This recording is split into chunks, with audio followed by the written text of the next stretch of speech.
Dilanjut ke huruf L, halaman 76, kesimpulan semuanya itu. Baik, Yang Mulia.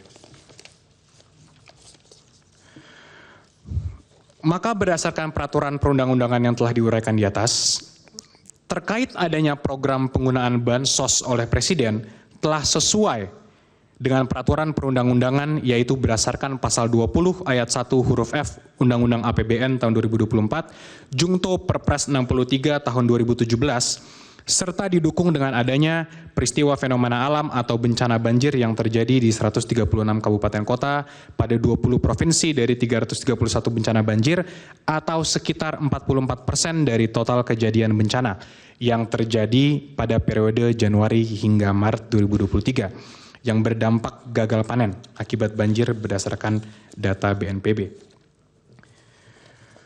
Sebagaimana telah kami singgung pada bagian pendahuluan, program Bansos merupakan amanat konstitusi yang bertujuan untuk sebesar-besarnya kemakmuran rakyat, yang mana sepanjang program Bansos dimaksud kemudian secara normatif telah dimasukkan ke dalam kerangka APBN yang dibahas dan disepakati bersama antara pemerintah, DPR RI, maka hal-hal lebih lanjut dan teknis dalam penyalurannya ialah menjadi open legal policy dari pemerintah.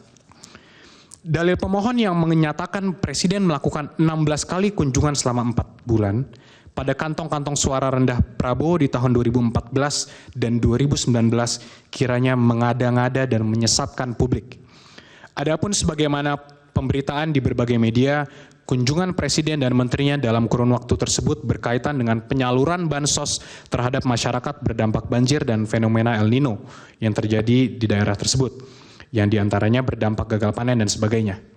Wilayah kunjungan tersebut bukanlah kantong-kantong suara rendah Prabowo di tahun 2014 dan 2019. Sehingga dalil yang dikemukakan pemohon jelas mengada-ngada dan ilusoir semata.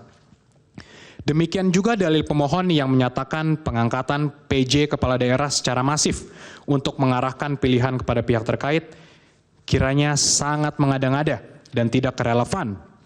Karena pengangkatan PJ Kepala Daerah tersebut dalam rangka pelaksanaan pilkada serentak yang telah dipersiapkan jauh hari dengan persetujuan DPR. Justru sebaliknya, dari beberapa dokumen terbukti bahwa beberapa orang PJ Kepala Daerah yang telah memberikan dukungan kepada pasangan calon presiden dan wakil presiden nomor urut 1 maupun pasangan calon presiden dan wakil presiden nomor urut 3 dengan uraian sebagai berikut.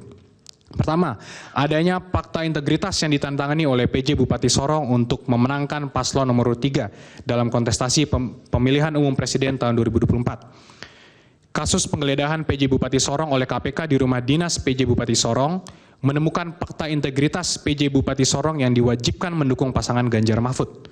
Kemudian adanya keterlibatan BIN sebagaimana beredarnya video pencoblosan surat-suara di luar waktu pemilihan yang terjadi di PPLN Kuala Lumpur dan persoalan DPT di Kuala Lumpur yang diduga melibatkan unsur-unsur dari BIN.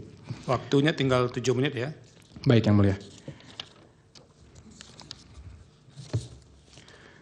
Kemudian satu lagi kami berikan contoh, keterlibatan PJ Bupati Kampar yang bersikap tidak netral dan mendukung serta memenangkan pasangan calon presiden dan wakil presiden nomor urut 1 dengan cara meminta melibatkan para kepala desa di wilayah Kampar untuk memilih pasangan calon presiden wakil presiden nomor urut 1 serta memilih calon legislatif dari partai pendukung pasangan calon presiden dan wakil presiden nomor urut 1. Dan kemudian PJ Bupati Kabupaten Kampar telah dicopot oleh Menteri Dalam Negeri sebagaimana surat keputusan Menteri Dalam Negeri nomor 100.2.1.3 strip 6598 tahun 2023 tentang pemberhentian dan pengangkatan pejabat Bupati Kampar. Selebihnya kami anggap telah dibacakan, Yang Mulia. Dan selanjutnya dalil pemohon yang menyatakan Presiden melanggar TAP MPR Romawi 9 garing MPR garing 1998 dan sejumlah peraturan lainnya terkait larangan nepotisme kiranya tidak tepat karena yang dimaksud nepotisme bila mana pejabat mengangkat anak atau saudaranya secara appointed. Sedangkan jika sang anak dipilih rakyat atau elected maka tidak termasuk nepotisme. Larangan ini bukan dimaknai seolah anak pejabat tidak boleh berkarir. Untuk penutup akan dilanjutkan dan disampaikan oleh Prof. Fatwa Hasibuan. Terima kasih Yang Mulia. Jelajahi cara baru mendapatkan informasi. Download Metro TV Extend sekarang.